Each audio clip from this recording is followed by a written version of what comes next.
Topik kali ini adalah proses pengambilan keputusan atau decision making dengan menggunakan decision tree analysis. Disampaikan oleh Bambang Sugiono Agus Purwono, Politeknik Negeri Malang.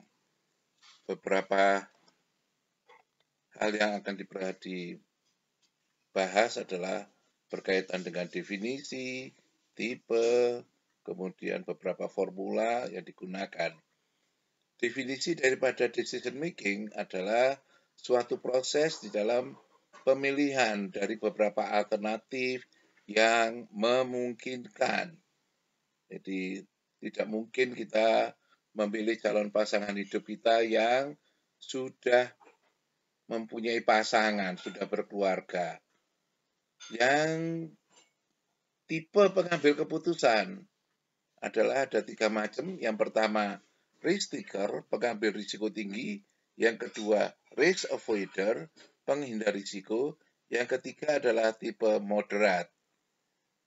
Formula yang digunakan adalah expected value atau nilai harapan atau nilai ekspektasi. EV sama dengan sigma daripada PI dikalikan VI, di mana I berjalan dari 1 sampai N. Atau P1 kali V1 ditambah P2 kali V2 ditambah dan seterusnya PN kali VN, di mana P adalah probability dan V adalah value. Beberapa tahapan di dalam pengambilan keputusan. Tahapan yang pertama adalah aktivitas inteligensia. Yang kedua adalah aktivitas desain. Yang ketiga adalah aktivitas di dalam pemilihan. Model yang dikembangkan adalah econological model. Yang kedua bonded rationality model. Yang ketiga adalah implicit favorite model. Model yang pertama adalah econological model. Di sini ditemukan satu gejala yang akan muncul, kemudian tetapkan tujuan atau definisikan persoalannya, kemudian di bagian alternatif yang kedua adalah developing tentang kriteria. Di daerah sini adalah beberapa alternatif, yaitu mengembangkan beberapa alternatif yang memungkinkan. Kemudian di bagian yang berikutnya adalah menentukan hasilnya, outcome-nya. Kemudian tahap berikutnya adalah pilih alternatif yang terbaik. Yang terakhir adalah lakukan atau implementasikan keputusan yang telah dipilih. Yang kedua, model yang kedua adalah bonded rationality model.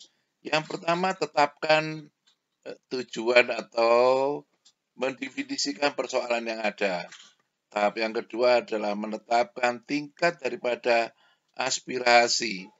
Tahap yang ketiga adalah employ heuristic program to identify visible alternative, yaitu melakukan program coba-coba untuk mengidentifikasi alternatif yang layak.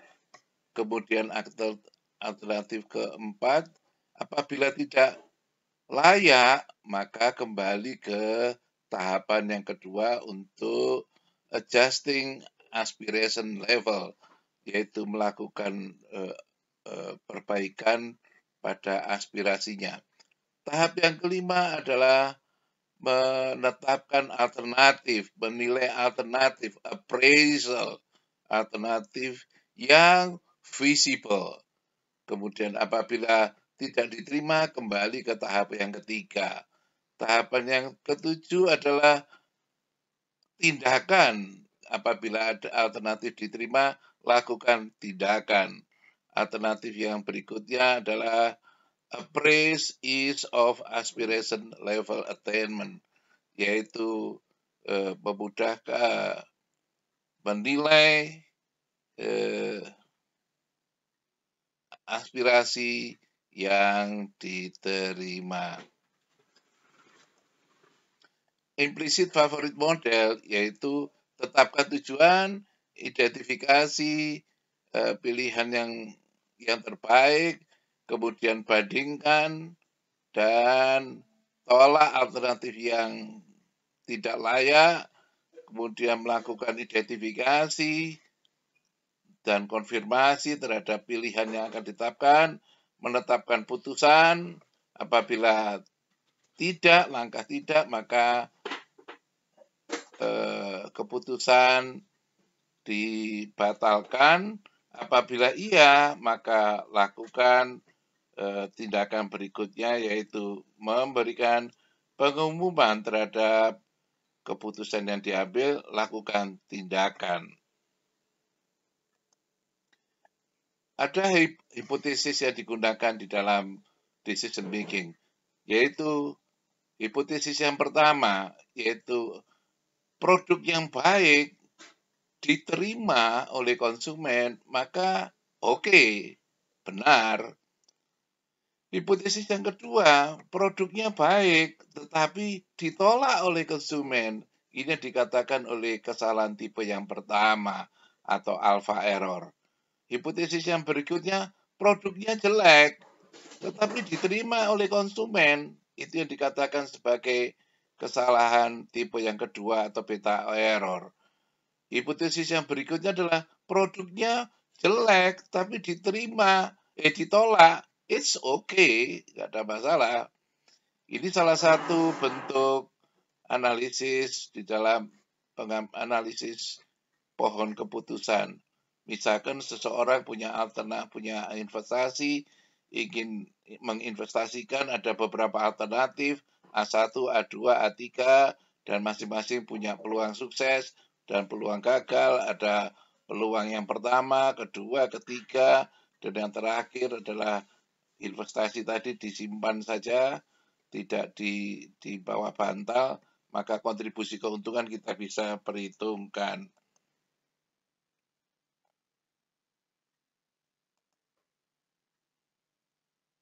Contoh, seseorang ingin memiliki dana 100 miliar rupiah, maka ada beberapa alternatif pilihan. Alternatif pertama, didepositokan. Alternatif kedua, dibuat usaha. Alternatif ketiga, disimpan di bawah bantal. Alternatif pertama, peluang sukses 50% akan memperoleh kontribusi keuntungan 20 miliar per tahun.